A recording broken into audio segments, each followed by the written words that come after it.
నమస్తే అండి, ఎలా ఉన్నారు అందరూ? బాగున్నారా? నేనైతే బాగున్నానండి. మీ అందరికీ అమ్మవారి ఆశీస్సులు ఎల్లప్పుడూ ఉండాలని కోరుకుంటూ, మన ఛానల్లో చాలా వరకు సింపుల్గా ఉండే పూజలు, పరిహారాలకు సంబంధించినవి ఉంటాయి. ప్రతి ఒక్కరికి అందుబాటులో ఉండేలా, ప్రతి ఒక్కరు చేసుకోగలిగేలా మన ఛానల్లో ఉంటాయి. అదేవిధంగా ఈరోజు ఒక మంచి పరిహారాన్ని చెప్పబోతున్నాను. చాలా సింపుల్గా ఉండేది. ఏంటంటే, మీరు ఎంత కష్టపడినా అవసరాలకు తగ్గట్టుగా డబ్బు రాకపోవడం, అలానే ఇంట్లో కుటుంబ సభ్యులు, స్నేహితులు, చుట్టుపక్కల వారితో ఏదో ఒకటి అంటే మీరు బాగానే ఉంటారు, కానీ అవతల వాళ్ళు మీ మీదకి వచ్చి అనవసరంగా గొడవ పెట్టుకోవడం, అలానే మనం ఏ పని చేసినా మనకు ఉపయోగపడే సలహాలు మనకి ఉపయోగపడకుండా మిగతా వాళ్ళకు ఉపయోగపడడం, అంటే మీకు జాతక దోషాలతో చాలామంది ఉంటారు కదండి.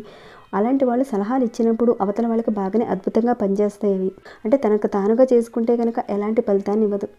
అలా జరుగుతుంటే కనుక శని, రాహు, కుజుడు, బుధుడు ప్రభావం అధికంగా ఉందని అర్థం చేసుకోవాలి. అలానే కుటుంబ సభ్యుల మధ్య, అన్నదమ్ముల మధ్య, అక్కా చెల్లెల మధ్య ఆస్తి తగాదాలు వస్తూ ఉంటాయి. చిన్న చిన్న విషయాలకే తగాదాలు, గొడవలు పడడం, కొన్నిసార్లు కొట్టుకోవడం వరకు కూడా వెళ్తాయి. అలానే భార్య మీద భర్త, భర్త మీద భార్య, ఆర్థికపరమైన విషయాలు, నా దగ్గర అంత డబ్బు ఉంది, నీ దగ్గర అంత లేదు, నేను ఎంత సంపాదిస్తున్నాను, అంత సంపాదిస్తున్నాను అని ఇలాంటి విషయాలతో డబ్బు పరంగా, ఆర్థిక పరంగా పెట్టుకోవడము, అవమానించుకోవడము, తోలనాడటము ఇవన్నీ జరుగుతున్నా, అలానే అవతల వాళ్ళు మన మాట వినటం లేదు, ఇబ్బంది కలిగిస్తున్నారు, మనల్ని కంప్లైంట్ చేస్తున్నారు, మన మీద లేనిపోని కంప్లైంట్స్ చేస్తున్నారు, ఇలాంటివి జరుగుతుంటే జాతకంలో శని భగవానుడు, కుజుడు, బుధుడు సరిగ్గా లేడని మనం అర్థం చేసుకోవాలి. వీళ్ళందరూ తోడైనప్పుడు ఆర్థికంగా అనేక రకాల ఇబ్బందులు వస్తాయి. అలానే ధనానికి సంబంధించిన సమస్యలు వస్తాయి. ఎవరైతే ఇలాంటి ఇబ్బందులతో బాధపడుతున్నారో అలాంటి వాళ్ళు తప్పకుండా ఈ పరిహారం చేసుకుంటే ఆ సమస్యల నుంచి బయటపడతారు. ఈ పరిహారం చేసుకోవడం వల్ల కుటుంబంలో గౌరవ మర్యాదలు పెరుగుతాయి. శని భగవానుడు, కుజుడు యొక్క ప్రభావం అంటే మన శత్రువుల నుండి, అంటే అంతర్గత శత్రువుల నుంచి కూడా మనకు అపకారం చేసేవాళ్ళు ఉంటారు కొంతమంది. అలాంటి వాళ్ళ నుంచి కూడా మీకు రక్షణ కలిగిస్తుంది ఈ పరిహారం. కొంతమంది ఏ పని మొదలుపెట్టినా ఆ పని సరిగ్గా అవ్వదు, ఏదో ఒక సమస్య వస్తుంది, మధ్యలోనే ఆగిపోతుంది. చాలామంది అనుకుంటారు ఇలా జరిగితే ఏదో ప్రయోగాలు చేసేసారు, ఏదేదో చేసేసారు, మంత్రదంత ప్రయోగాలు చేశారండి అని చాలామంది అనుకుంటారు. కానీ జాతకంలో కుజుడు యొక్క ప్రభావం వల్ల కూడా అలా జరుగుతుంది.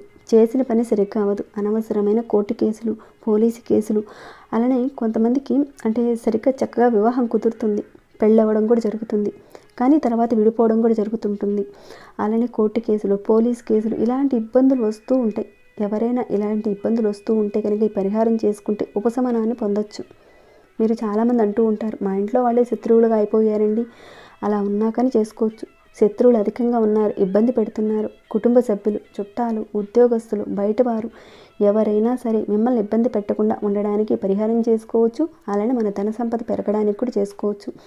ఆడవారైనా మగవారైనా ఎవరైనా చేసుకోవచ్చు. ఇంత ఎందుకు చెప్తున్నానంటే ఒక్క చిన్న మాటతో చెప్పాను అనుకోండి, అందరికీ అర్థం కాకపోవచ్చు కదా. కాస్త వివరించి ఎలాంటి ఇబ్బందులు ఉన్నవారు ఈ రకంగా చేసుకోవచ్చు అని చెప్పి ఇలా నేను క్లియర్గా చెప్పడం జరిగిందండి. ఇక ఈ పరిహారాన్ని చేసుకోవడానికి నియమాలు ఏంటంటే, ఆహార నియమాలంటూ ఏమీ ఉండవు. కాకపోతే నెలసరిలో ఉన్నప్పుడు మాత్రం చేయకండి. ఇక ఈ పరిహారాన్ని ఏ రకంగా చేయాలనేది చూద్దాము. అంతకన్నా ముందు ఒక చిన్న రిక్వెస్ట్ అండి, ఈ వీడియోకి ఒక చిన్న లైక్ చేయండి. అలా చేయడం వల్ల 10 మందికి ఈ వీడియో చేరుతుంది. ఎవరికైతే ఇలాంటి ఇబ్బందులు ఉన్నాయో వాళ్ళు కూడా చేసుకోగలుగుతారు.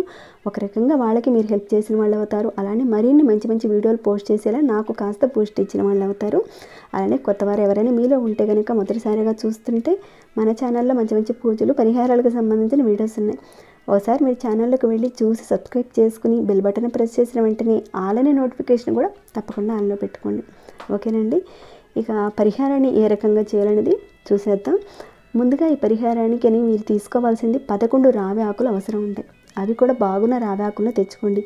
అంటే చిల్లులు పడినవి, బెజ్జాలు పడినవి, నలిగిపోయినవి, చినిగిపోయినవి అలా ఉంటాయి కదా, అవి కాకుండా కాస్త ఫ్రెష్గా బాగున్న ఆకులు తెచ్చుకోండి. ఒక 11 ఆకులు తెచ్చుకోండి. ఇప్పుడు చెప్పుకున్న సమస్యలు ఉన్నవాళ్ళు తప్పకుండా పరిహారం చేసుకోండి. ఖచ్చితంగా మార్పు అయితే ఉంటుంది. ఇంతకు ముందున్న ఇబ్బందుల నుంచి చాలా వరకు మీరు బయటపడతారు. మార్పు మాత్రం కనపడుతుంది. ఇక ఈ పరిహారాన్ని ఎప్పుడు చేసుకోవాలంటే మంగళవారం రోజున చేసుకోవాలి. మంగళవారం కుదరలేదా శనివారం రోజు చేసుకోవచ్చు. మంగళవారం రోజున కానీ లేదంటే శనివారం రోజున కానీ మీ వీలును బట్టి ఏదో ఒక రోజు చూసుకొని స్టార్ట్ చేయండి. ఆకులు మాత్రం 11 ఆకులు మాత్రమే తీసుకోవాలి. మిగతా అది కూడా ఆకుల్ని మనం ఆ రోజుల్లో మాత్రమే తెచ్చుకోవాలి. అంటే మంగళవారం రోజున కానీ శనివారం రోజున కానీ మిగతా రోజుల్లో తెచ్చుకొని మాత్రం చేయకూడదు ఈ పరిహారాన్ని. అంటే ముందు రోజు కానీ దానికి ముందు రోజు కానీ అలా తెచ్చుకొని ఇంట్లో పెట్టుకొని చేయకూడదు. ఎప్పుడైతే మీరు ఈ పరిహారం చేస్తున్నారో ఆ రోజుని తెచ్చుకొని చేయాలి. మీరు చెట్టు దగ్గరికి వెళ్ళి ఒకసారి నమస్కారం చేసుకొని ఈ రకంగా నేను ఈ పరిహారం చేసుకోవడానికి నీ దగ్గర ఆకులు తీసుకుంటున్నాను అని ఒకసారి ఆ రావి చెట్టుకు చెప్పుకొని అవసరం కోసం తీసుకుంటున్నానని చెప్పుకొని ఒక చెంబుడు నీళ్లు ఆ రావి చెట్టుకు పోసి కాస్త దండం పెట్టుకొని 11 ఆకులు తెచ్చుకోండి. ఇక ఈ పరిహారాన్ని మంగళవారం రోజున ఉదయం నుండి సాయంత్రం లోపల ఎప్పుడైనా సరే చేసుకోవచ్చు. అది కూడా సాయంత్రం లోపు అంటే 6 గంటల లోపే చేసుకోవాలి. అంటే సూర్యాస్తమయం అయ్యే లోపుగానే చేసుకోవాలి పరిహారాన్ని. ఇది ఒక తాంత్రిక పరిహారం అండి, చాలా మంచి పరిహారం. ఏముందిలే అని చెప్పేసారి చేసేద్దాం అని మాత్రం చేయకండి. ఒక నమ్మకం పెట్టండి. అది కూడా జరుగుతుందా లేదా అని మాత్రం అనకండి. జరిగితే జరుగుతుంది, లేకపోతే లేదులే చూసేద్దాం అని మాత్రం చేయకండి. జరగాలి అని ఖచ్చితంగా అనుకోండి. నా బాధలు ఇవి తొలగిపోవాలి అని మనస్ఫూర్తిగా చేసుకోండి. ఒక విశ్వాసం పెట్టుకొని ఒక నమ్మకం పెట్టుకొని చేసుకుంటే కనుక మంచి ఫలితం అయితే ఉంటుంది.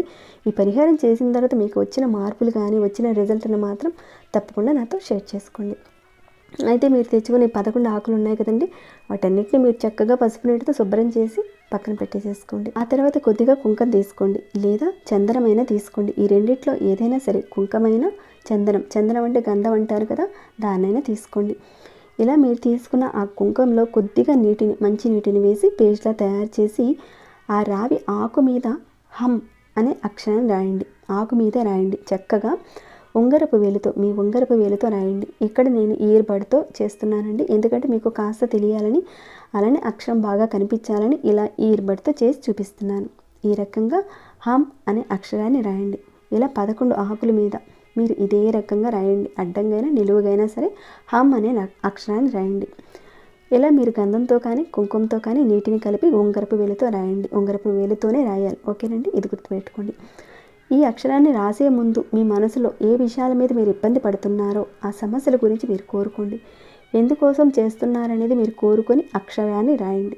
తర్వాత ఈ ఆకుల్ని అంటే మీ కోరికన్నీ కూడా చెప్పుకున్న తర్వాత అలా రాసేసిన తర్వాత ఈ 11 ఆకుల్ని మీ 2 చేతులతో పట్టుకోండి.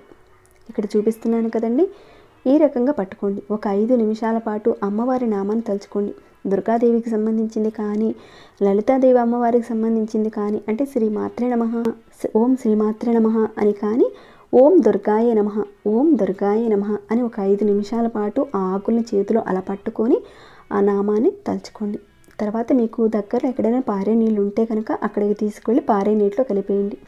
ఒకవేళ కుదరని పక్షం అంటారా, కాస్త ఆవు పిడకని తీసుకోండి, కాస్త రాజేసేయండి. ఆవు పిడకని రాజేసి దాని మీద కాస్త కర్పూరం పెట్టి వెలిగించి ఈ 11 ఆకులను ఆ కర్పూరం మీద పెట్టండి.